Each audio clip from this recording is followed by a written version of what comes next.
Okay, as you know, I'm Robin Cox, my daughter Erin, and she and I do No More Crohn's. We did that because we wanted, as she said, like when she got healthy, everybody, it turns out, knows somebody with Crohn's or something, or has a nephew or somebody with it, and they say, Erin, I saw Erin look so good. Is she really okay?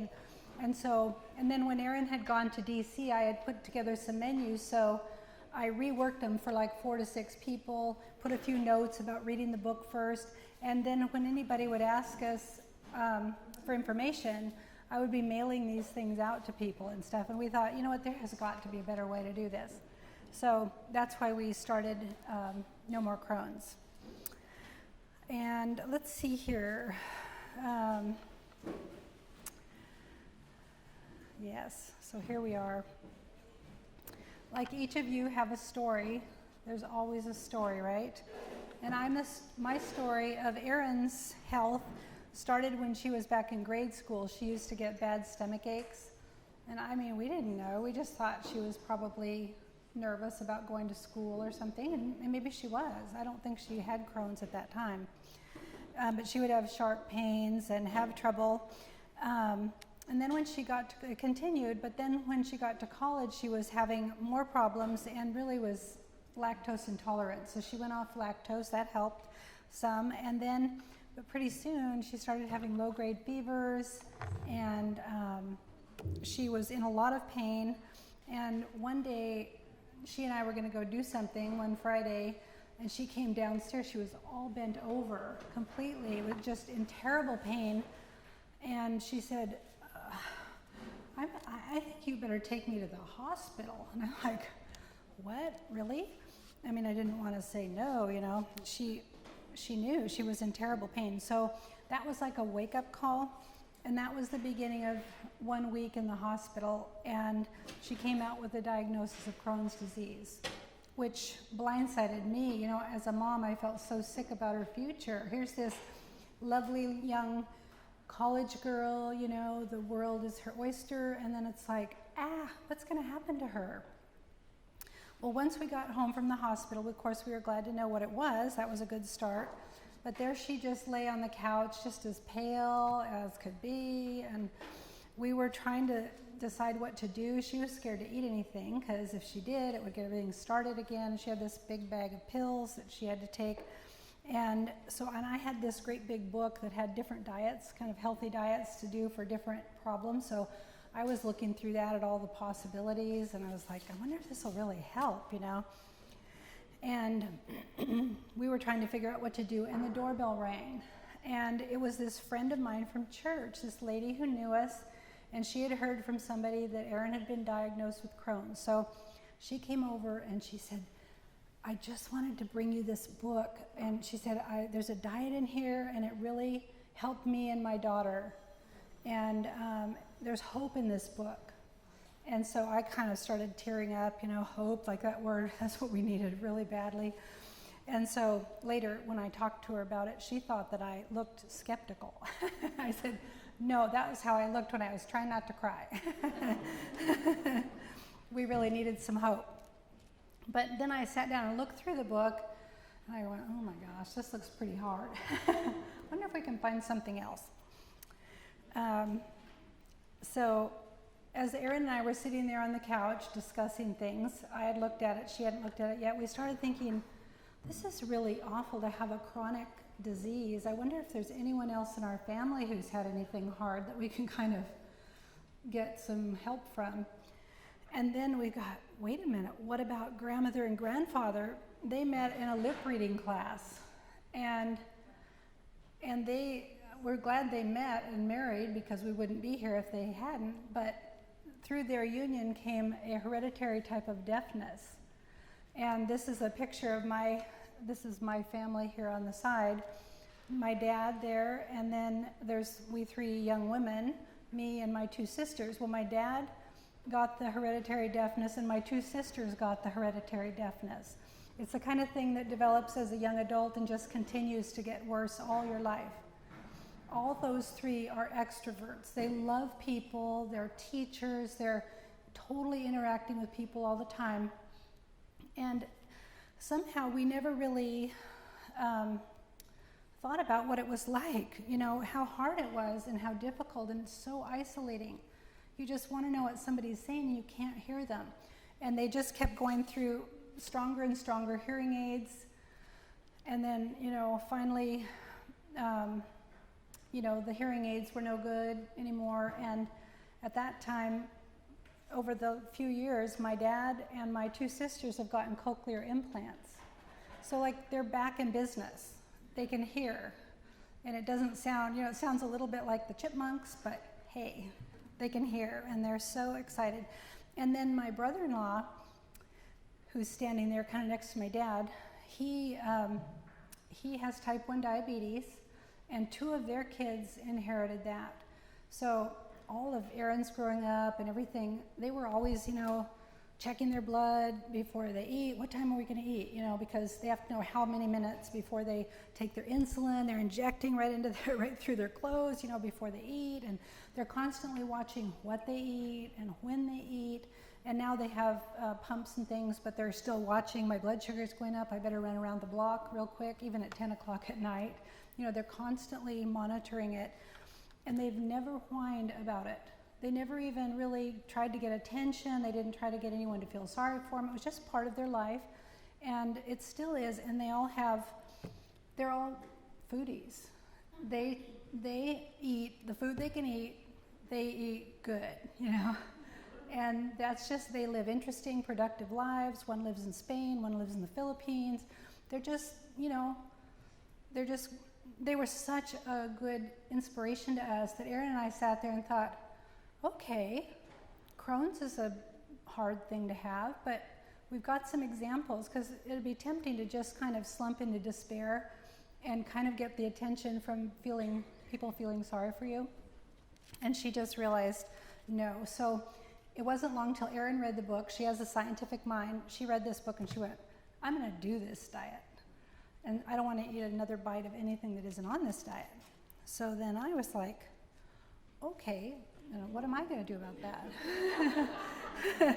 She doesn't want to eat a bite of anything that's not on it. So I could have at that point pushed back and go, I don't know, hun, maybe let's wait on that. No, I thought, okay, my job is going to be a support person. And so you can figure it out. That's what I did. And we've learned a few things along the way. Just like Erin decided she was going to do the diet, a person who's going on the SCD needs to personally want to be on the diet. We can want it for them all day long, but they have to be on board. If you're supporting your spouse, your teen, your adult child, or your friend, it's not going to work out very well in the long haul if all the determination is coming from you. An exception is it's possible a person might be somewhat open to giving it a try for, say, 6 weeks if you'll do all the work. And then afterwards, they might go, wow, I am better. I think I'm going to try this diet. So that could be worth it. This on-board thing is somewhat different with a child if an authority figure such as you or the doctor requires them to be on it. But even in this case, getting them on board as soon as possible is really important.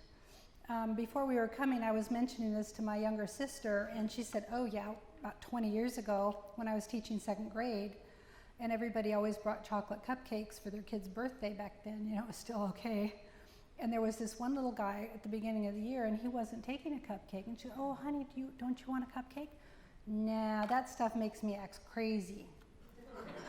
See, his mom had already given him, she was helping him own his sugar-free diet. She had given him something to say that was strong enough that overcame all the power of all those other kids eating those cupcakes. And so right then my sister realized she needed to have a basket of non-food treats that she could give to kids, fun things that they could have when other kids were bringing cupcakes. So that was a good example of a kid who has to be on a diet but who's also learning to choose it. As a support person and not the one with the disease, it's important to step back a minute and put yourself in their shoes. It's hard to feel lousy and have to go on a special diet. People don't really want to limit the stuff they love to eat. So it's good to have compassion about this change in their life. not just be too hard-boiled about it. We can't force a person to do the diet. In prisons or sometimes on the job, people have to do things they don't want to do. But basically, those are not the things you're going to choose to do on your own time. I mean, I don't react very well if someone tries to make me do something. Do you? After all, people put food in their own mouths. Even kids do. If you're being forced to do the diet, then any chance they get, they're going to be putting the wrong things in there just to maintain their personhood and maintain their independence. We can't control what a person slips into their mouth. We must give people the dignity to do the diet or not. Each person, every one of us, wants to be respected and allowed to do what we think is the best plan for us, even if it's not. And manipulation is the kiss of death. Trying to trick someone or hide some facts or arrange everything to make it so a person has to do the diet could actually backfire badly and turn them off to ever wanting to do the diet. They'll associate the diet with being manipulated and run as fast as they can in the other direction. It boils down to the fact that the decision for a young adult or an adult is in their hands. Keep calm, wait patiently, then be there, ready to help when they are on board. But maybe they're excited to give the diet a try like Erin was, and you're committed to help them. What should you do now? That's where Erin and I were when she said she didn't want to eat another bite of that wasn't SCD food. She was all in, and she needed help. Well, what we did was we took a deep breath and jumped in. We'll talk more as we go along about specific ideas, but there's no substitute for just doing it. Erin has created a couple nice pages on our website called Starting the Diet and Frequently Asked Questions that'll give lots of help. They have practical suggestions, lists of what to do first, what to buy first, answers to questions, and lots of encouragement to get you started. Don't expect perfection as you get going. You're both learning, and things can only get better from here. Erin and I kept checking the legal, illegal list. We had Elaine's book open all the time, and we thought we were doing everything right. But it turned out that an aloe vera supplement my husband had bought was wrong. So we sent that back, the remainder of that back, and got a couple $100 back. We also thought our local El Pollo Loco restaurant was good because they marinated the chicken in lime juice, spices, and oil. But on closer inspection, after we'd had a few meals there, we realized they also had some sugar in their marinade. At the beginning, I had said to Erin that we should give ourselves about a month to work out all the bugs, and that's about how long it did take to quit making so many mistakes. But even still, she was feeling much better and had gained 9 or 10 pounds by the time we went back for her 6-week checkup, so it was still paying off, and it only got better from there. It's important to know yourself and be realistic about what kind of help you can actually offer. You can only be Superman for so long, and then reality sets in. You'll want to come up with longer-term plans of how you can help that will fit your schedule, your abilities, and your resources. What are some of those more scaled-down ways to support? Well, it's honestly a great help to be a listening ear. Doesn't it just energize you when someone really listens to what you say as you hash out your thoughts? That could be just the kind of help they need. Similar to listening, but a little more proactive, is agreeing and backing them up. When most people are skeptical, negative, or just don't care, how nice to really have someone in your corner who agrees that going on the diet is a great idea and backs you up publicly, like at family gatherings and stuff. That's a great form of support. If your person is overwhelmed by the diet, and so are you, how about just studying it together? Trying a few recipes, looking up websites, and just get it figured out. This could make all the difference for a person and give them the inspiration they need to do the diet themselves. When Erin was diagnosed, she had no energy, So she needed me to sit around and talk about the diet, make a shopping list, and then go get the stuff we'd need. We found a place about 45 minutes away that sold the Yo Gourmet yogurt maker, and another place that sold almond flour. I like to cook, so I started making some of the recipes in the back of Elaine's book and finding others that would be good, plus redoing our favorites so she could eat them. But you know what? If you don't like to cook, maybe you could hire a friend of yours who's a great cook and who will follow the recipes exactly to make meals to put in the freezer. Think of what a great help that would be.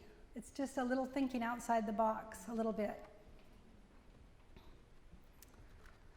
Honestly, it's actually just a huge help if you're just not trying to sabotage them.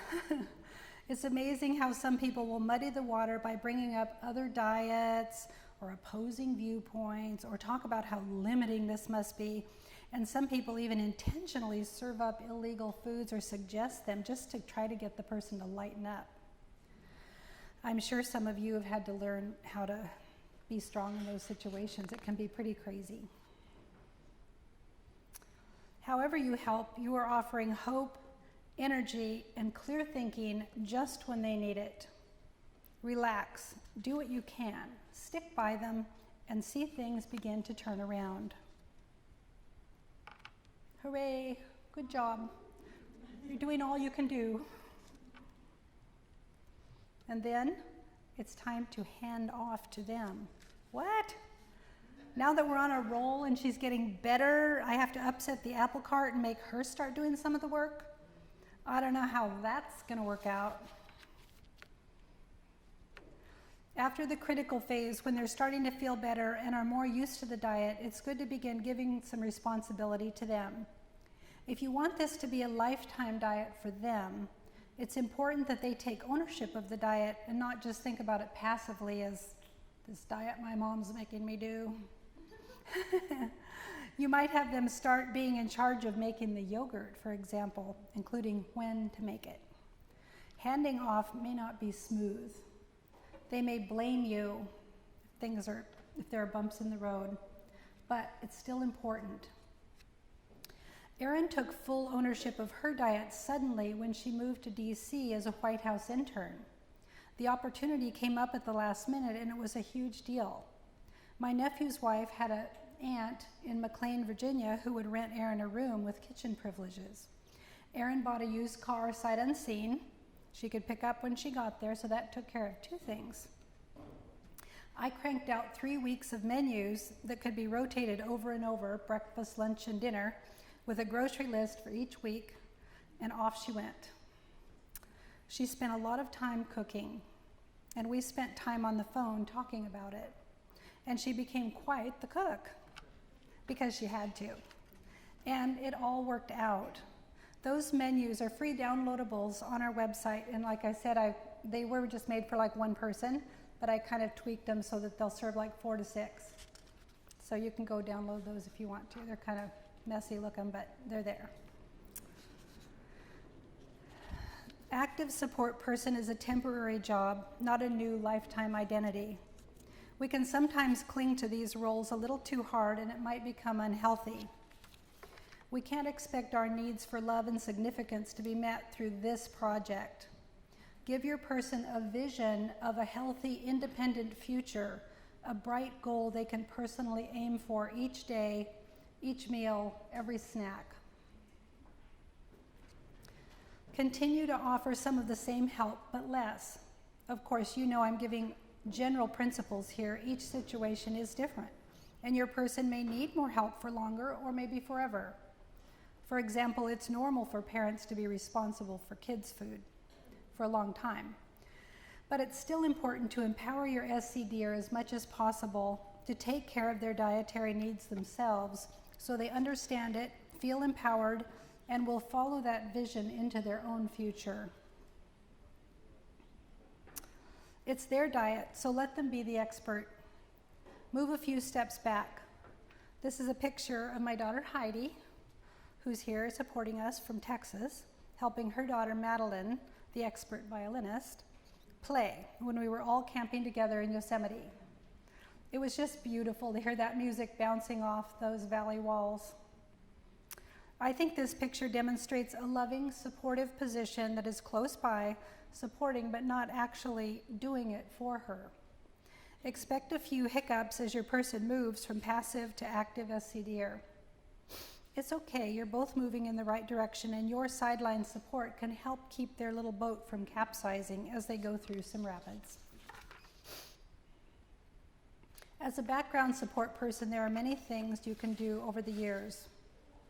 You can give surprises, maybe a new legal products that have come out, or a nice tin of homemade SCD cookies. You could sponsor a cooking day where you both work together to fill the freezer with a bunch of main dishes. When they come over for special occasions, you can make sure there's plenty of good food for your SCDer to eat, and you can always work together to promote the diet in some way. Erin and I enjoy working on the No More Crohn's website together, even though she's in Colorado and I'm in California. Our whole family supports Erin when we have family gatherings by always making sure that there are meals with Erin's diet in mind. It works great, and everyone is on board, and everyone eats well too. Good job. You're the best. You are letting them do it. Don't feel guilty. Feel good. You're doing the right thing. And yet, there's one more thing to keep in mind. Hold it loosely. Really? This diet is so important, and now you say to hold it loosely? I don't know if I can. You're sold on the diet, and you so want your loved one to be better and stay better.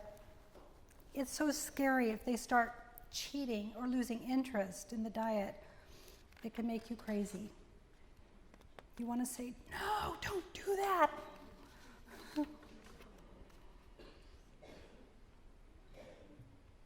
But if they quit the diet, try not to get mad and don't take it personally. They'll probably come back to it. If you started your child on the diet, they now that they're a young adult, they might actually have forgotten how sick they were. They may just now be thinking they're sick of being on a diet. But when they go off, and if they start having symptoms again, it'll remind them of why they were on it in the first place. You may have to experience the pain of watching them learn something hard. All your work won't be in vain, though. Maybe they need to get on board again, this time in their own way. And they'll remember how it's done because of what you did for them and what you encouraged them to learn. We all need to learn things for ourselves. And we don't always learn them as fast as other people think we should, do we? People may need time and experience before they come back around. And when they come back, you'll be there with an SCD cake in the freezer. That's your version of a candle in the window. Why? Why will you be there with a cake in the freezer and not a baseball bat to whack them over the head for going off the diet and tell them you were right all along? It's because the relationship is more important than the diet and all of your valuable work. You want this relationship to go down through the years. So don't let the diet come between you and them. Respect their choices. You may also feel the need to step back from helping with all the drama that might come from them going off the diet, but that's also respecting their choices. Stay strong, give what you can, and not more. Love is the reason we support and help, and love needs to continue through thick and thin.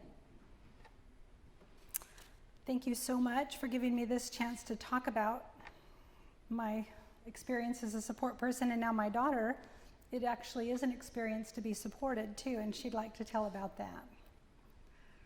Yeah. Thank you.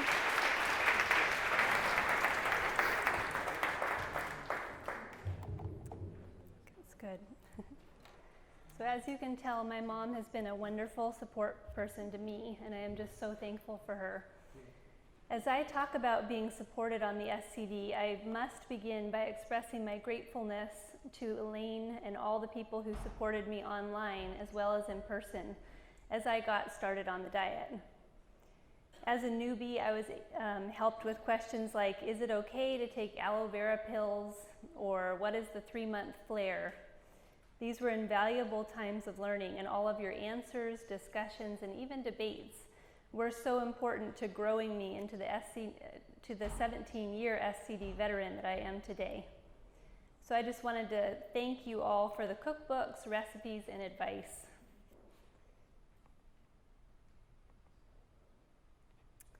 In my everyday life, I've been supported by many people. I've had people step in and provide invaluable help to enable me to stick to the SCD. From emotional to practical, all of their support has made my day-to-day life on the SCD a successful one. I want to share the details with you to give you ideas about how you might be able to both give help and give support and accept support depending on your situation. So here are some examples of the practical ways a few of my family and friends have impacted me with their special way of supporting me on the diet. These support people have stepped up in different times and in different ways. Each person has given what they can, when they can. These lists are by no means complete, and I'm sure I must be missing many ways that they support me, but I wanted to encourage you by just listing a few. When I came down with Crohn's, I was going to college and still at home, so my parents became my primary support people. They didn't discourage me when I wanted to go on the diet.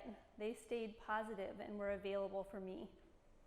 Having emailed with many people just starting the diet, I see that this is a very important concept to helping someone as a support person. You need to stay positive and be available, and that makes all the difference in them having the right mindset to push forward. Even though the diet seemed complicated, my parents let me explore the ideas and recipes in the diet, and when I decided to go 100% on the SCD, they bought an extra garage freezer to store food in. My mom helped me shop, and she was available to sit and talk with me about the diet and help me think through social situations, like what to take to eat when I was out and about, or what to say when people showed interest in the diet. Through different seasons of life, she has helped in various ways. She made that beautiful set of laminated menus for me to use in Washington, D.C. for a semester. It was my first solo time of shopping and cooking completely for myself, and the menus were very helpful. When I was first married and learning to put meals on the table regularly, she and I had a cooking day to put a bunch of meals in the freezer to pull out when I got home from work. As my life became busier with kids and homeschooling, my mom helped me with menu planning and recipes. Now, when my family visits my parents, my mom makes SCD food and tries out new recipes. What a nice vacation for me. Today, the website is what it is because of the labor of love that my mom has poured out for us in recipes, tips, and ideas to make the diet easier and more delicious. She's put her graphic design and cooking skills to work to make a resource for us all. And my dad has always been a good sport about trying out the new recipes, and he's always ready to share about the diet with anyone who might need it. From the time I met him, my husband Jim took on my diet with creativity and thoughtfulness. As a chemist, he understands the diet and loves to experiment with recipes. Jim's fluffy pancakes, easy sandwich bread, Jim's sweet ribs, and a recipe for SCD tortillas in one of our magazines are among the recipes we have that are a product of his creativity. Jim is an idea person, and his thoughtful suggestions have opened up a lot of doors for me with ideas for restaurants, products, or recipes that could work for me on the diet. He's always on the lookout for things like new appliances to help me in the kitchen. He likes big projects, so he's taken on the tasks that are big ones like cooking pumpkin or canning chilies or making large batches of taco meat to freeze. And he helps me with the burden of shopping by taking our boys with him most Saturdays to Costco while I get the house in order, cook, or get errands done. My grandparents are some of the best cheerleaders I could ask for. They are vitally interested in the diet. My grandpa tells as many people as he can about the SCD. My grandma always makes a yummy meal that I can eat when I come to visit. At Christmas, she makes SCD sugar plums for me, and this is definitely a labor of love because she doesn't own a food processor and there's a lot of chopping with that recipe. They both love to hear success stories of those who have contacted us through the website with their good news of better health and encourage us to keep going, helping people through the website. My sisters, Heidi and Gretchen, have been so helpful and interested in the diet from the start. If they hear of a recipe or product that might work for me, they share that. If I'm at their house or they're visiting me, they make food I can eat. I'll never forget the new flavor of a delicious Chinese chicken salad Heidi made me one time. And Gretchen whipped up a new recipe for cookies when she visited last year. She also introduced me to the cheese taco shell. Heidi has contributed a number of great recipes to our publications, and I'm so grateful that she was able to make it here to the conference this weekend to support us. These are our sons, Garrett, Wyatt, and Wade. They're my SCD babies. All of them were very healthy when I stuck to the diet through their pregnancies. Having grown up on many SCD recipes, they are perhaps a little biased in favor of it, but just eating my food with a good attitude is a wonderful gift that they give me. And sometimes they actually prefer my food to the regular recipes they could have. Every Saturday they look forward to eating Daddy's pancake recipe, and if I serve them regular pancakes instead, they're really disappointed. My friends bless me by their interest in the diet and by looking for ways to be supportive. Their willingness to go out to places I can eat is notable because I'm pretty sure it's not very exciting for them to continually return to the same burger place for the umpteenth time with me. Gestures like making cookies for me or making sure I can eat food at their house are some of the ways that they support me that enrich my life. All of these examples are humbling and beautiful ways that I've been supported on the diet. Though I know I haven't even scratched the surface of what my loved ones do for me, I'm positive that I honestly don't know where I would be without these support people in my life. I just want to encourage you that if you are a support person, don't underestimate the impact that you have on your SCDer's life. Your support could be the difference between them staying on the diet or suffering with the symptoms of their disease. Your support is definitely a blessing in their life. And I also want to encourage you that whatever you have to give is a help. It does not have to be heroic. One of the best things that you can do for your SCDer is to stay positive and look for practical ways that you can help out. Now, on the flip side, I have to be honest. It can sometimes be a challenge to be supported. This is especially true for those of us who may have more of a type A or independent personality. It's humbling to accept help. It may feel like you don't need it and can handle things yourself, and maybe you can. It may sometimes seem that it would be easier to just manage things on your own, and sometimes it might be. It can sometimes feel embarrassing or invasive to lean on others. We can tend to think, well, they have their own lives and needs. Why should they help me? Although it can be a challenge to be helped, I think it's worth it for you and the people who support you. If you open yourself up to being helped, there are benefits to both you and to your support people.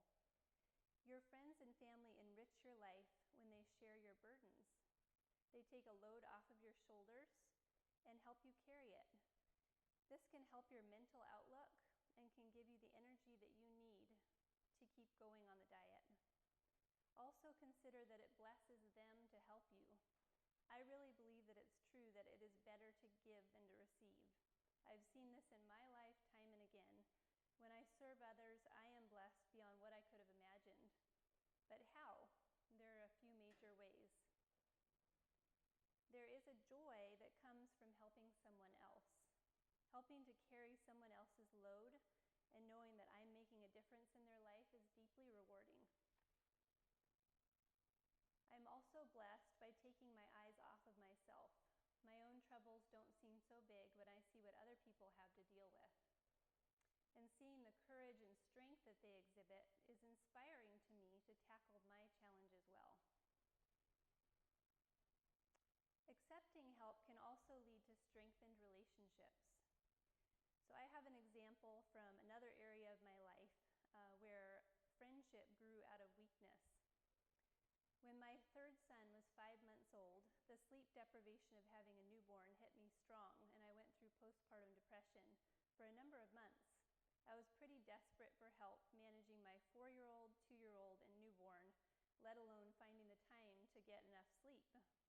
Living in Colorado, I was far from the help of family and didn't have any close friends in the area, at least none close enough to see me through one of the worst times of my life.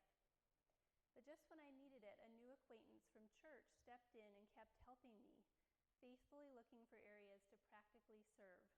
She kept showing up and being there for me consistently, and slowly a friendship developed that is still vibrant today.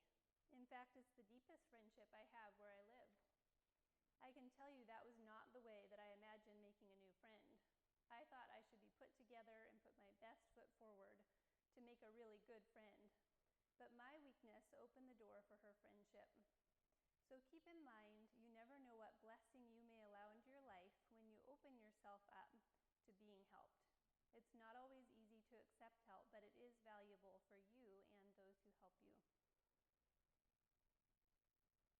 There will be people in your life who want to support you, but maybe they don't quite know how.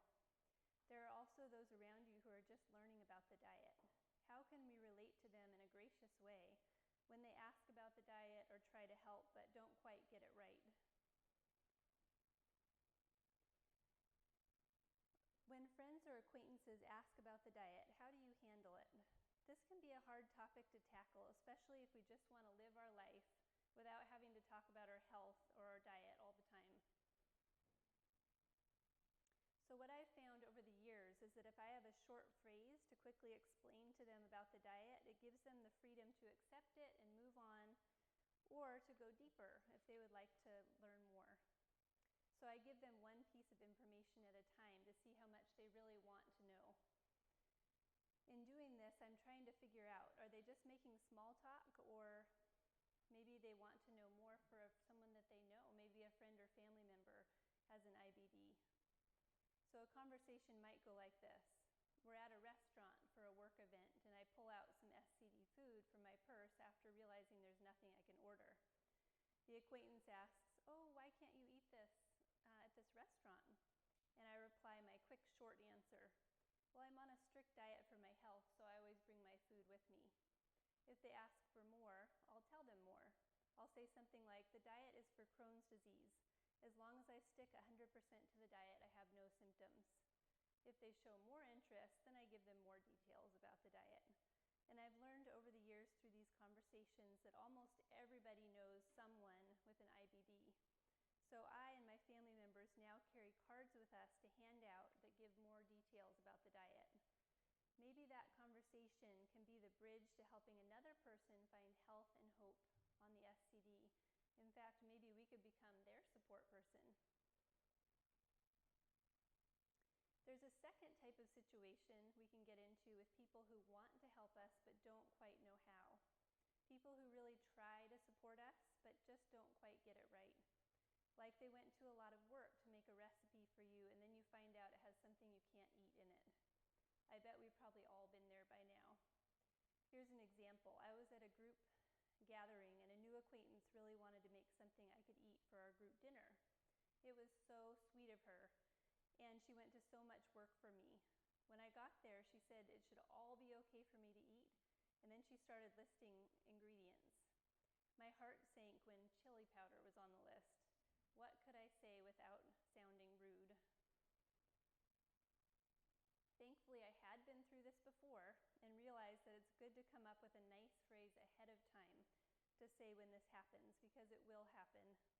I make sure to express my gratefulness for their hard work, tell them I am so sorry that I can't eat that ingredient, and assure them that it's okay because I always bring my food with me just in case.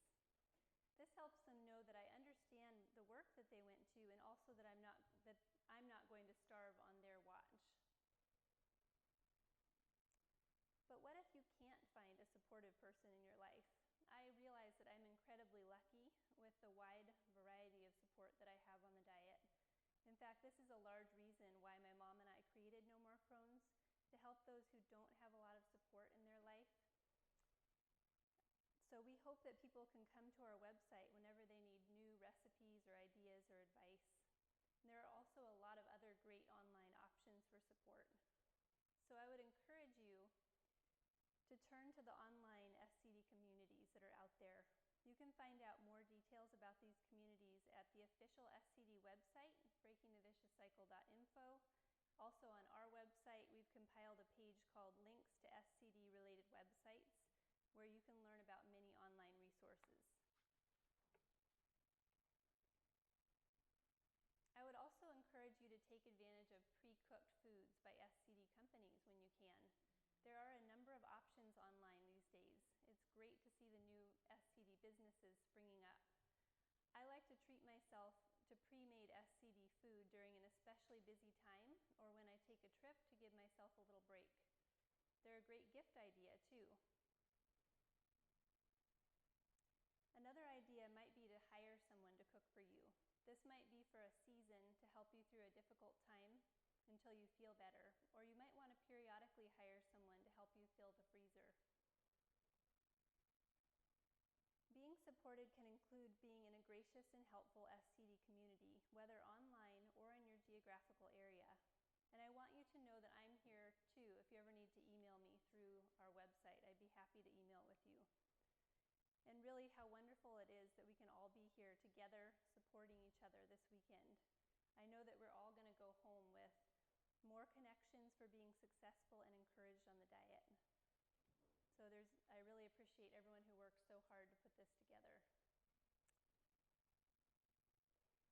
And then if we have a few minutes, if you guys want to just talk at your tables, we have a few questions for you. Do you feel supported on the diet? If not, what are your greatest areas of need? How have you been supported, or how have you supported someone?